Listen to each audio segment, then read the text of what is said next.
discuss in the January 2021 Social Studies Paper 2. The first question is define the term incest. The answer that we can use is incest is a sexual relationship or sexual activity between close family members who are not legally or socially allowed to have such a relationship. For example, between a parent and child, siblings, or other close relatives. Next question. State 2 effects incest may have on your family. Answers. Incest may cause emotional trauma, shame, fear, and depression among family members, especially the victim. Incest may break trust within the family and lead to conflict, separation, rejection, or the breakdown of family relationships. Next question. A young couple is planning to start a family. Outline 2 actions this couple may take to prepare themselves for parenthood. The couple may prepare themselves financially by saving money, budgeting carefully, and ensuring that they can provide food, clothing, shelter, medical care, and education for the child. This is important because raising a child is expensive and parents must be able to meet the child's basic needs. The couple may also seek parenting education or advice from health centers, counselors, experienced parents, or parenting classes. This can help them understand childcare, discipline, communication, pregnancy, child development, and responsibilities involved in raising a child properly. Next question. Substance abuse is an issue that can create problems for the family. Suggest 3 actions that an association for the protection of the family may take to prevent or reduce the occurrence of substance abuse in the family and why each one is successful. First one, the association may conduct drug education programs for parents, children, and youths. These programs can be held in schools, community centers, churches, and online, and they can teach families about the dangers of substance abuse. Drug education programs are likely to be successful because they teach families about the dangers of alcohol, marijuana, cocaine, and other drugs.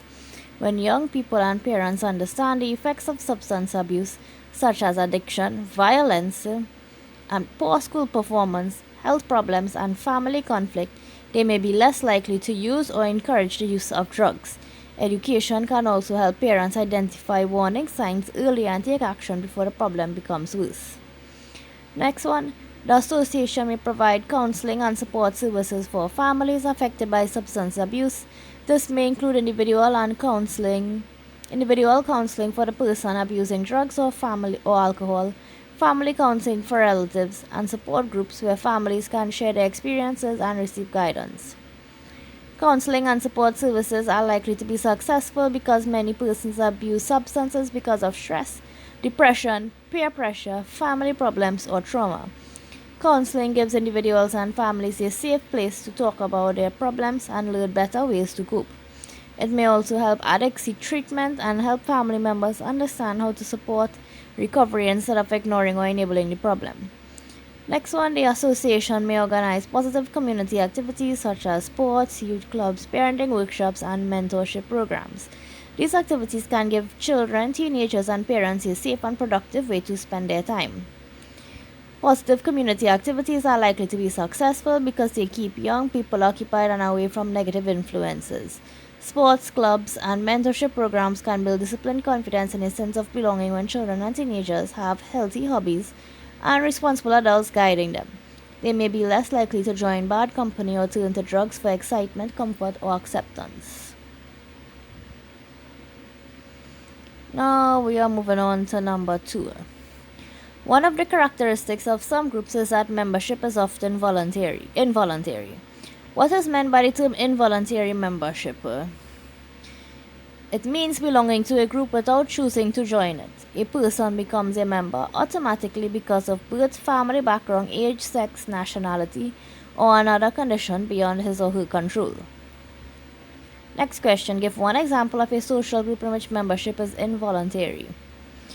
One example of a social group with involuntary membership is the family, because a child is born into a family and does not choose its members.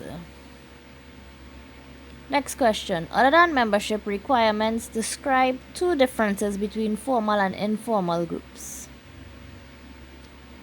Formal groups usually have written rules, official positions, and a clear structure. For example, a school, company, or church committee may have a president, secretary, treasurer, and written guidelines. Informal groups usually do not have written rules or official positions, and members interact more casually. Formal groups are usually created to achieve specific goals or carry out official duties. For example, a student council may be formed to represent students. Informal groups are usually formed naturally because of friendship, common interests, or social interaction, such as a group of friends. Next question. Outline one reason why government is classified as an institution. Government is classified as an institution because it is an organized system with established rules, structures, and functions that help society operate properly. It makes laws, maintains order, provides public services, and manages the affairs of the country for the benefit of citizens. Next question. Citizens of your country are concerned about the rising crime rate in society. Suggest 3 likely reasons which may explain the increasing crime rate in some countries and 3 actions a government can take to help control the rising crime rate in a country. First reason, high unemployment may increase crime because some people may steal, rob, or sell illegal items to get money when they cannot find legal work. The government can create more employment and trading opportunities for citizens, especially young people. This action is likely to help control crime because people who are employed can earn an honest income and support themselves and their families. Skills training can also help school leavers and unemployed persons become qualified for jobs or self-employment. When people have legal ways to earn money, they may be less likely to steal, rob, or join criminal gangs. Next reason, poverty may increase crime because people who cannot afford basic needs such as food, shelter, and clothing may become desperate and turn to illegal activities. The government can increase police patrols and improve law enforcement in high crime communities. This action is likely to be successful because visible police presence can discourage criminals from committing offenses. If citizens know that police officers are patrolling communities, responding quickly and arresting offenders, they may feel safer and criminals may be less willing to break the law. Strong law enforcement also shows that crime has serious consequences. Third one, peer pressure and gang influence may increase crime because young people may be encouraged by friends or gang members to commit offenses in order to feel accepted, protected, or respected. The government can introduce youth programs, counseling services, and community centers.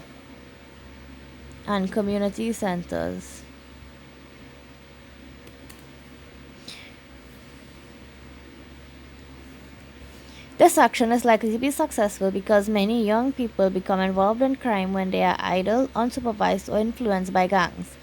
Youth programs can provide sports, education, mentorship, homework support, and life skills. These activities can keep young people away from negative influences and help them develop discipline, confidence, and better decision-making skills.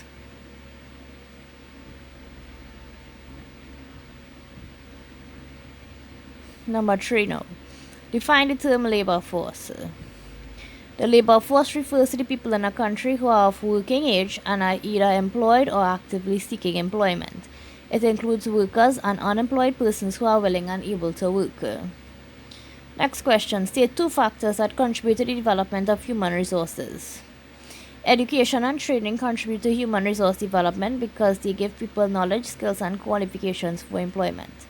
Good healthcare contributes to human resource development because healthy people are better able to work, learn, and contribute to national development. Explain how 2 named factors may lead to a high rate of unemployment in a country.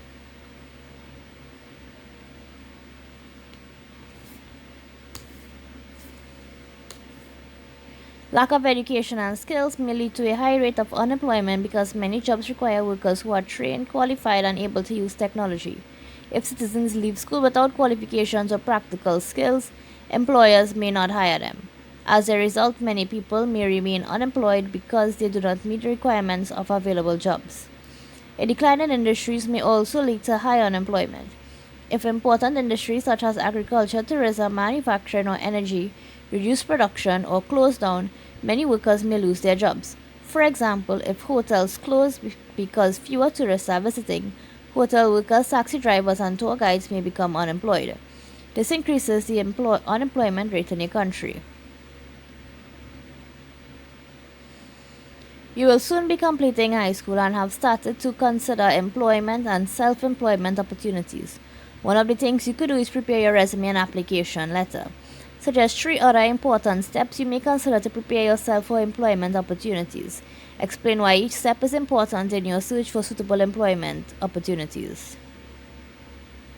First one, I would research the career or job area that interests me. This means finding out their qualifications, skills, subjects, duties, salary, working conditions, and opportunities linked to that career. For example, if I want to become a teacher, nurse, police officer, accountant, or business owner, I should know what subjects I need, what training is required, and what personal qualities are expected.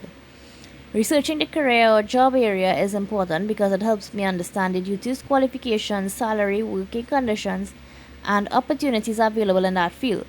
For example, if I want to work in business, teaching, nursing, or information technology, I need to know what subjects, training, and experience are required. This helps me make better decisions and apply for jobs that match my abilities and interests. Second step, I would improve my education, skills, and qualifications. This means I would try to pass important subjects, especially English, maths, and subjects related to the career I want. I may also attend training courses, workshops, or skills programs to become more prepared for employment. Improving my education, skills, and qualifications is important because employers usually prefer workers who are trained and capable. Good qualifications in subjects such as English, math, social studies, POB, or IT can make me more employable. Skills such as communication, teamwork, computer literacy, and problem solving can also help me perform well on the job and compete with other applicants. Step 3. I would practice interview skills and prepare important documents such as certificates, references, and identification. This means I would learn how to answer interview questions clearly, speak politely, dress appropriately, and show confidence when meeting an employer. Practicing interview skills and preparing documents are important because they help me make a good impression on employers. At an interview, I must be able to answer questions clearly, dress appropriately, and show confidence. Having certificates, references, identification, and a well prepared resume also shows that I am organized and serious about the job. This can increase my chance of being selected. Alright, so our next question is the essay question. So this is the one on regional integration. First, we must define the term economic integration. So our answer is, economic integration refers to the process by which countries work together to reduce barriers between them and cooperate in trade, production, movement of people, investment, and development. In the Caribbean, economic integration is important because many countries are small and may not have enough resources, markets, or industries to compete strongly on their own. Describe 2 ways in which natural disasters can present challenges to the economic development of the region. So we have one way in which natural disasters can present challenges to the economic development of the region is by destroying important infrastructure. Hurricanes, floods, earthquakes, and volcanic eruptions can damage roads, bridges, schools, hospitals, airports, seaports, farms, and businesses. When this happens, governments must spend large amounts of money on repairs instead of using that money for education, healthcare, housing, or economic projects. Natural disasters can also reduce production and cause unemployment if businesses are forced to close. Another way natural disasters can challenge economic development is by damaging major industries such as agriculture and tourism. For example, a hurricane may destroy crops, livestock, hotels, beaches, and tourist attractions. This can reduce exports, foreign exchange earnings, and employment. Since many Caribbean countries depend heavily on tourism and agriculture, natural disasters can weaken their economies and slow down development. Next question. Explain one way in which insularity can hinder regional integration. So insularity can also hinder regional integration. Insularity means that people or countries focus mainly on their own national interests and do not fully support regional cooperation. Some citizens may see themselves only as Trinidadians, Jamaicans, Barbadians, or Grenadians instead of as Caribbean people. This attitude can make countries unwilling to share resources, accept workers from other CARICOM states, or support regional policies. As a result, the progress of integration may be slowed. Insularity may also cause mistrust and competition among CARICOM countries. Some countries may fear that larger or more developed states will benefit more. Others may worry that free movement of labor will cause job competition for their citizens. These fears may cause governments and citizens to resist regional agreements even when those agreements can benefit the region as a whole. Next question. Suggest 3 actions that people in the region may take to improve regional integration. Explain how each action you suggested may be successful. One action people in the region may take to improve regional integration is to support the free movement of skilled workers, goods and services within CARICOM. This action is likely to be successful because it allows Caribbean people to work, trade and invest in the other member states. For example, teachers, nurses, artisans, and business people can use their skills in countries where they are needed. This can reduce unemployment, increase productivity, and strengthen the regional economy. A second action people may take is to buy and promote goods and services produced in CARICOM countries. This is likely to be successful because it supports Caribbean businesses, farmers, and manufacturers. When citizens buy regional products, money stays within the region and businesses can grow. This can create more jobs, increase trade, and reduce dependence on goods from outside the Caribbean. A third action people may take is to educate themselves and others about the benefits of regional integration. Schools, media houses, youth groups, and community organizations can teach citizens about CARICOM, CSME, Caribbean identity, and the importance of cooperation. This is likely to be successful because many people reject integration because they do not understand it. If citizens understand how integration can create jobs, expand markets, and strengthen Caribbean unity, they may be more willing to support it. And in conclusion, economic integration is important because it allows Caribbean countries to work together for growth and development. Although natural disasters and insularity can slow down progress, the region can become stronger if people support free movement, buy Caribbean goods, and learn more about regional cooperation. By working together, CARICOM countries can create more opportunities and build a more united Caribbean. Now let's look at the other essay questions in the paper. So the one on communication. We must first define the term freedom of press. So freedom of press refers to the right of media houses and journalists to report news, share opinions, and publish information without unfair control, censorship, or punishment by the government or powerful individuals. It allows newspapers, radio stations, television stations, and online media to inform citizens about important national and regional issues. State 2 forms of ownership of the press in the Caribbean. One form of ownership of the press in the Caribbean is private ownership. This means that media houses are owned by individuals, families, or companies. For example, a private company may own a newspaper, radio station, or television station. Private ownership can allow media houses to operate independently from the government, but owners may still influence what is reported. Another form of ownership is state or government ownership. This means that the government owns or controls the media organization. State-owned media may provide public information, educational programs, and national announcements. However, there is a risk that the government may influence the news to make itself look good or avoid criticism. Now we must outline one challenge the press faces based on one of the stated forms of ownership. One challenge faced by private ownership is that media owners may influence the content that is published or broadcasted. If a newspaper owner supports a political party or business interest, journalists may feel pressure to report stories in a way that benefits the owner. This can reduce fairness and prevent the public from receiving balanced information. Now explain 3 measures a government may implement to ensure that the press observes the required regulations, and explain why each measure is likely to be successful. So one measure a government may implement to ensure that the press observes regulation is to create or support an independent media regulatory body. This body can set standards for fair reporting, investigate complaints, and encourage responsible journalism. This is likely to be successful because an independent body can correct media abuse without allowing the government to directly control the news. A second measure is to pass laws against defamation, hate speech, and irresponsible reporting while still protecting freedom of expression. This is likely to be successful because it encourages journalists to verify information before publishing. It also protects citizens from false accusations and harmful content while allowing the press to report matters of public interest. A third measure is to promote access to information laws. These laws allow journalists and citizens to request government information. This is likely to be successful because it makes the government more transparent and reduces rumors. When journalists can access official information, they can report more accurately and fairly. Conclusion now. In conclusion, freedom of the press is important because it allows citizens to receive information about issues affecting their country and the region. Although private and government ownership can both create challenges, proper regulation can help the media report fairly and responsibly. If the press is guided by clear laws, independent bodies, and access to accurate information, it can better serve the public. Our next essay question is on consumer affairs.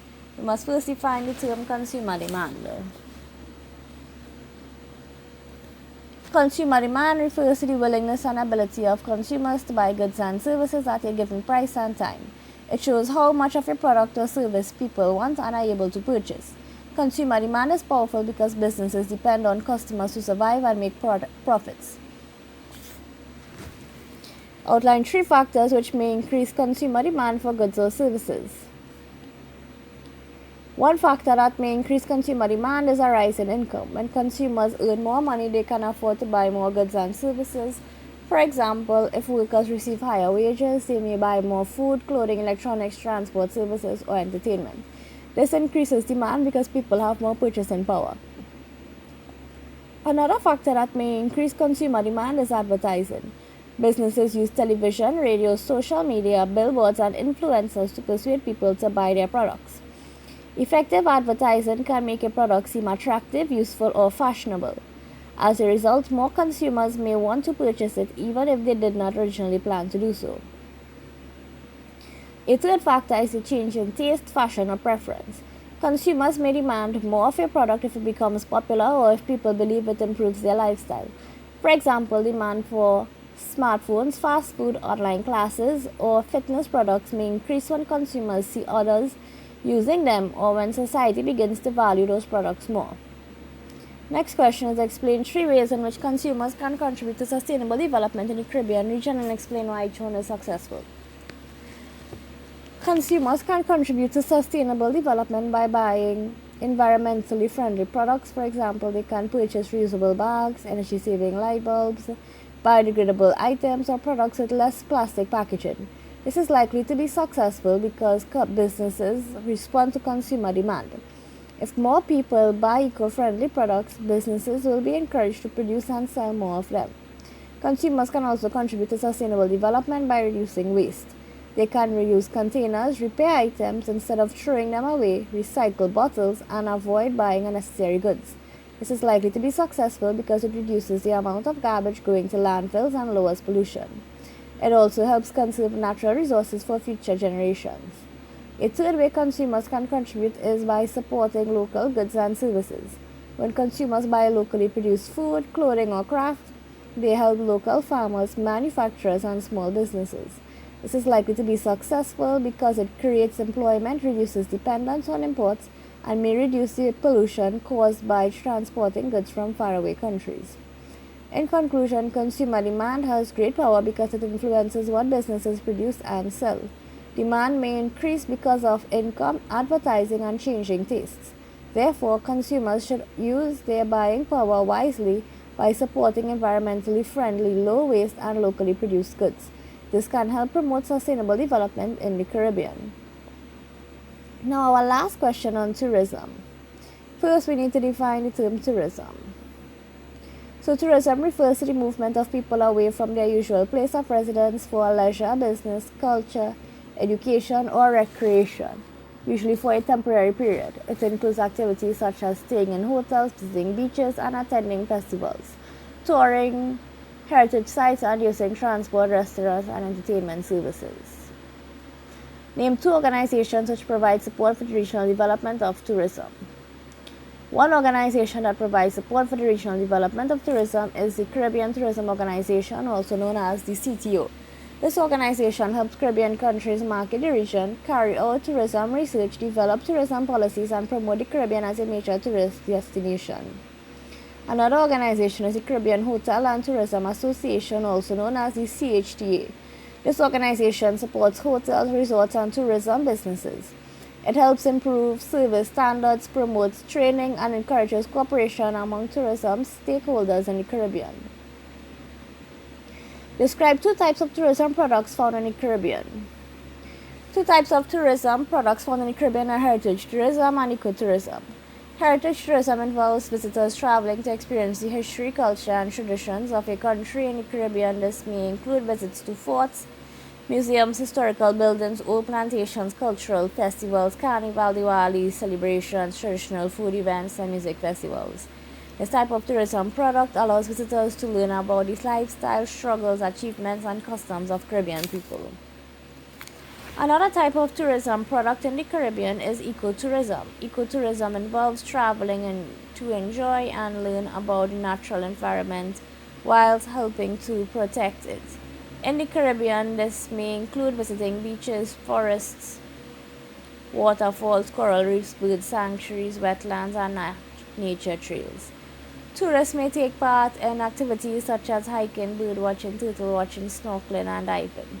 This type of tourism product is important because it attracts visitors who are interested in nature and encourages the protection of the environment. Explain 3 actions tourism-related organizations may take to improve the quality of the tourism product in the region. One action tourism-related organizations may take to improve the quality of the tourism product is to train workers in customer service. This is likely to be successful because tourists expect friendly, helpful, and professional service. If workers are trained to communicate well, solve problems, and treat visitors respectfully, tourists may enjoy their stay and recommend the destination to others. A second action is to improve and maintain tourist sites such as beaches, waterfalls, museums, forts, and nature trails. This is likely to be successful because clean, safe, and attractive sites encourage tourists to visit and spend money. Proper maintenance also protects the environment and helps preserve the country's natural and cultural heritage. A third action is to market the Caribbean using social media, websites, travel, fairs, and international advertising. This is likely to be successful because tourists need to know what the region offers before they decide to visit. Good marketing can highlight beaches, festivals, food, music, heritage, ecotourism, and adventure activities. This can attract more visitors and increase tourism earnings. In conclusion, tourism is very important in Caribbean development because it creates jobs, earns income, and promotes the region's culture and natural beauty. With support from organizations such as the CTO and CHTA, Caribbean countries can improve their tourism products and attract more visitors. If workers are trained, tourist sites are maintained, and the region is properly marketed, tourism can continue to benefit Caribbean people and economies. And that is the end of our paper. Thank you for watching.